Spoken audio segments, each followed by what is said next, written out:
Good morning बच्चों। आज मैं एक प्रॉब्लम लेने जा रहा हूं वर्क पावर एंड एनर्जी पे। बेसिकली उस पे मैं law of conservation of momentum, linear momentum और एनर्जी कंजर्वेशन दोनों ही यानी मल्टी कॉन्सेप्ट एक प्रॉब्लम लेने जा रहा हूं। बहुत ही बेसिक और फंडामेंटल प्रॉब्लम है, आपको बहुत कुछ सिखाएगी। अगर आपको नहीं पता चल पा रहा है कैसे मोमेंटम और एनर्जी कंजर्वेशन यूज करते हैं तो इस प्रॉब्लम को देखिए। आई होप सो कि इससे आप बहुत कुछ सीखेंगे। 12th क्लास के बच्चे भी सीख सकते हैं, मतलब 11th क्लास के बच्चे, मेंस, आईटीआई, एडवांस या नीट के बच्चे, सभी के लिए इंपॉर्टेंस रखता है। तो चलिए स्टार्ट करते हैं, प्रॉब्लम देखते हैं। तो एज ए एग्जांपल मैं यहाँ सेलेक्ट कर लेता हूँ। सपोज हमारे पास एक स्प्रिंग है,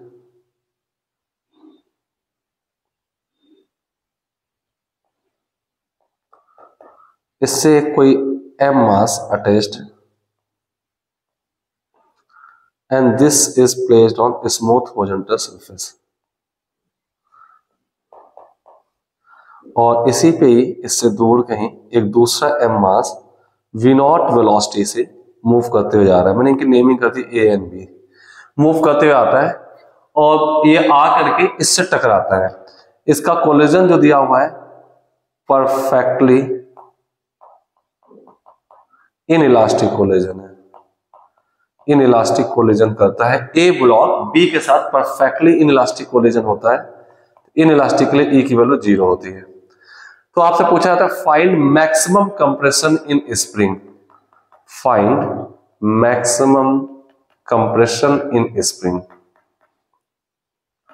कंप्रेशन इन स्प्रिंग। स्प्रिंग में मैक्सिमम कंप्रेशन आपको निकालना है, ठीक है।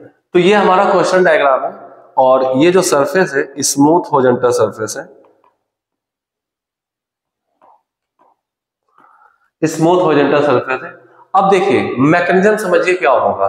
सबसे पहले इस प्रॉब्लम को दो पार्ट में करेंगे। पहला है कि ए और बी का कोलिजन होगा। कोलिजन होगा क्योंकि हम लोग कॉन्सेप्ट जानते हैं कि परफेक्टली इलास्टिक कोलिजन में बॉडी स्टिक कर जाती है, यानी कि सिस्टम एक कंपोजिट सिस्टम बन जाता है। टू बॉडी सिस्टम एक वन बॉडी कंपोजिट सिस्टम बन जाता है। तो परफेक्टली इलास्टिक कोलिजन होने में दोनों बॉडी सेम वेलोसिटी से आगे मूव करेंगे, यानी कि ऐसा लगेगा कि ब्लॉक ए ब्लॉक बी के साथ स्टिक हो गया है। तो मैं डायग्राम दिखाता हूं। तो पहले स्टेप में मैं यहाँ पे कंजर्वेशन ऑफ एनर्जी यूज करूंगा। अब देखिए ये सेम डायग्राम, इसका एक सेकंड कंडीशन दिखाता हूं। सेकंड कंडीशन में क्या होगा, ब्लॉक बी अपनी लोकेशन पर ही ऐसे है, this one is block B, और ब्लॉक ए इसके साथ स्टिक हो गया, कोलिजन हो चुका है इस टाइप से।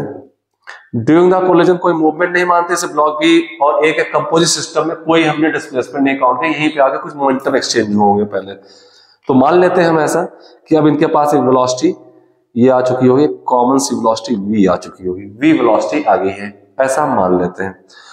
तो सबसे पहले हम यहां पर बात करेंगे कि ये v निकालना है हमको। लेकिन एक में डायग्राम नंबर सेकंड में, इन दोनों केसेस में स्प्रिंग एक नेचुरल लेंथ पर है nl।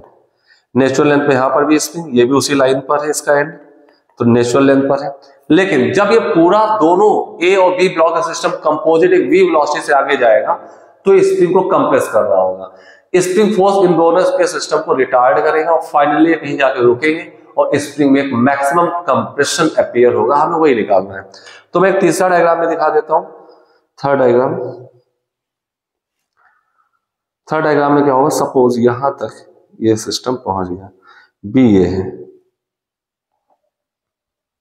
और ये साथ में ए है, ए एंड बी। सिस्टम यहां तक पहुंच गया, स्प्रिंग का एंड यहां आ चुका है, ठीक है। This is third diagram.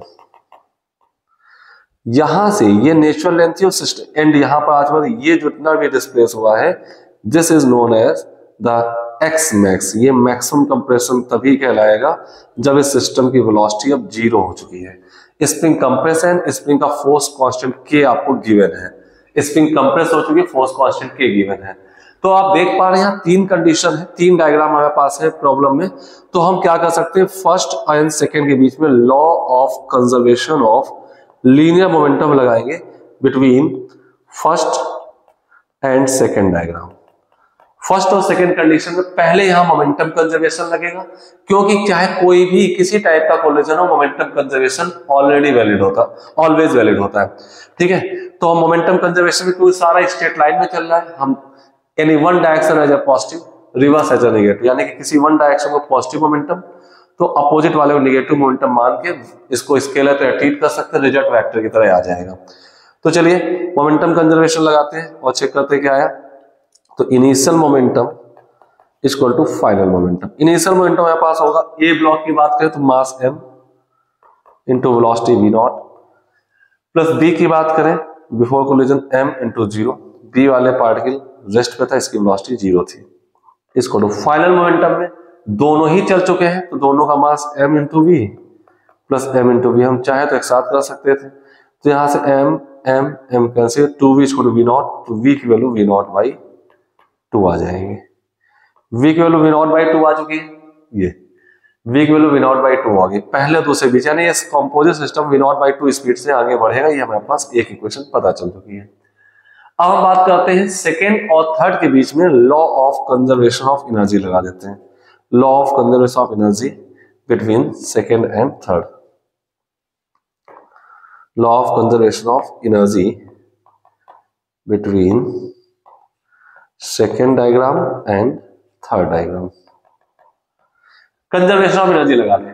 अब सेकेंड और थर्ड के बीच में पहली बात मैं ये करूंगा कॉन्सेप्चुअल कि एनर्जी कंजर्वेशन क्यों लागू होगा, क्योंकि यहां कोलिजन कंप्लीट हो चुका है, कंपोजिट सिस्टम एक वेलोसिटी एक एनर्जी लेकर आगे बढ़ रहा है, हॉरिजॉन्टल स्मूथ हॉरिजॉन्टल सरफेस है, कोई फ्रिक्शन लग नहीं था, सिर्फ और सिर्फ ग्रेविटी भी इसमें लग रहा है, वो नॉर्मल एक्शन बैलेंस है, उसका कोई वर्क डन नहीं होगा, सिर्फ under the influence of spring force ये चल रहा होगा, उसको रिटार्ड करके रोकेगा।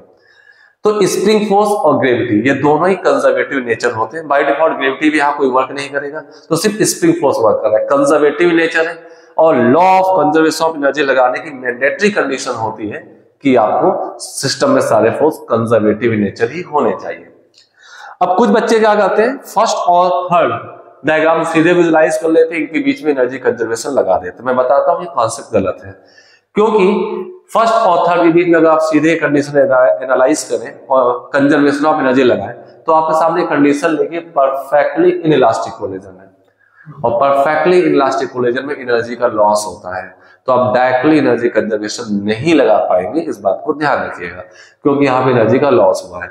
इसलिए मैंने क्या किया, पहले स्टेप पे कोलिजन कंप्लीट कर दे, कोलिजन कोई भी हो मोमेंटम कंजर्व रहता ही रहता है, हमने मोमेंटम कंजर्वेशन लगा दिया, और उसके बाद मोमेंटम कंजर्व हो गया, फाइनल वेलोसिटी मिल गई इसको, और उसके बाद सिर्फ स्प्रिंग फोर्स लग रहा है जो कि कंजर्वेटिव नेचर है, तो आप एनर्जी कंजर्वेशन लगा सकते हैं। तो चलिए एनर्जी कंजर्वेशन लगाते हैं between second and third diagram. तो सेकेंड डायग्राम है तो kinetic initial plus potential of spring initial plus potential of gravitation initial equal to kinetic final plus potential of spring final plus potential of gravitational final.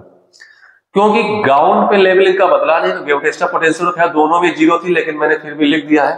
तो अब step देखिएगा, ऊपर step देखिएगा, इसके पास सिर्फ और सिर्फ क्या है, स्प्रिंग अभी नेचुरल लेंथ पे लिखा है मैंने, तो आपके पास स्प्रिंग की इनिशियल पोटेंशियल एनर्जी होगी नहीं, इसी को ग्रेविटी का ग्राउंड लेवल मान लेते हैं 0 वाला, तो ग्रेविटी की पोटेंशियल एनर्जी होगी नहीं, तो इसके पास सिर्फ काइनेटिक एनर्जी हुई हाफ, और कंपोजिट सिस्टम का मास ले लेंगे 2m इंटू वी स्क्वायर, तो आपके पास आ जाएगा 1/2 into 2m into V square plus spring की इनिशियल पोटेंशियल 0 है, ग्रेविटी की इनिशियल पोटेंशियल 0 है, equal to kinetic final. Kinetic final हमारे पास होगी 0, क्योंकि सिस्टम रुक चुका है। स्प्रिंग की final potential, spring x max compress है, ठीक है, ये देखिए स्प्रिंग एक्स मैक्स कंप्रेस है, तो कितनी हो जाएगी, हाफ के into x max square plus gravitational potential, तो फाइनल 0 होगी क्योंकि ग्राउंड लेवल बदला नहीं है। तो यहां से हम कैलकुलेट कर लें, 2 कैंसिल आउट हो गया, और यहां से आपको पाएगा M V square, M V की जगह वी नॉट बाई 2 पुट कर दें यहाँ पे, तो ये आपके पास आ जाएगा V naught square by 4 equal to 1/2 के एक्स मैक्स स्क्वायर। 2 से 2 कैंसिल आउट कर दीजिए, के को नीचे लाए तो एक्स मैक्स स्क्वायर था, sorry for that, x max square था, ठीक है। तो एक्स मैक्स हमारे पास कितना आ जाएगा, x मैक्स आ जाएगा m/2k रूट में इंटू v0 स्क्वायर। अब चाहे तो v0 को बाहर ले सकते हैं, रूट m/2k लिख सकते हैं। तो ये आप पास स्प्रिंग में मैक्सिमम कंप्रेशन है and this is your answer. ये मैक्सिमम कंप्रेशन निकला है। तो यहाँ पे आप बेसिकली दो कॉन्सेप्ट यूज हुआ थे। पहला था मोमेंटम कंजर्वेशन, चाहे वो कोई भी देता हमें कंजर्वेशन मोमेंटम लगाना ही पड़ता, और फिर फाइनल वेलोसिटी जो मिले सिस्टम को, उसके बाद हमने एनर्जी कंजर्वेशन लगा दिया क्योंकि स्प्रिंग फोर्स लग रहा था। एक बहुत ही अच्छा और बेसिक कॉन्सेप्ट था। अगर आप इस कॉन्सेप्ट को भी सीख पाए हैं तो मुझे कमेंट करके बताएं। आपको कोई और चीज सीखनी है तो कमेंट जरूर करें और अपने दोस्तों के साथ शेयर करें। जितना आप इसमें कमेंट करेंगे, अपनी बात बताएंगे, मैं उसके अकॉर्डिंगली आपकी डिमांड पे वीडियो बना पाऊंगा। तो प्लीज कमेंट जरूर करें कि आपने इसमें क्या सीखा है और क्या अभी आपको कमियां रहेगी, आप क्या सीखना चाहते हैं। प्लीज देखते रहें और डेली वीडियो पढ़ेंगे, अपडेट्स आपको मिलते रहेंगे। Please keep on watching. Thank you.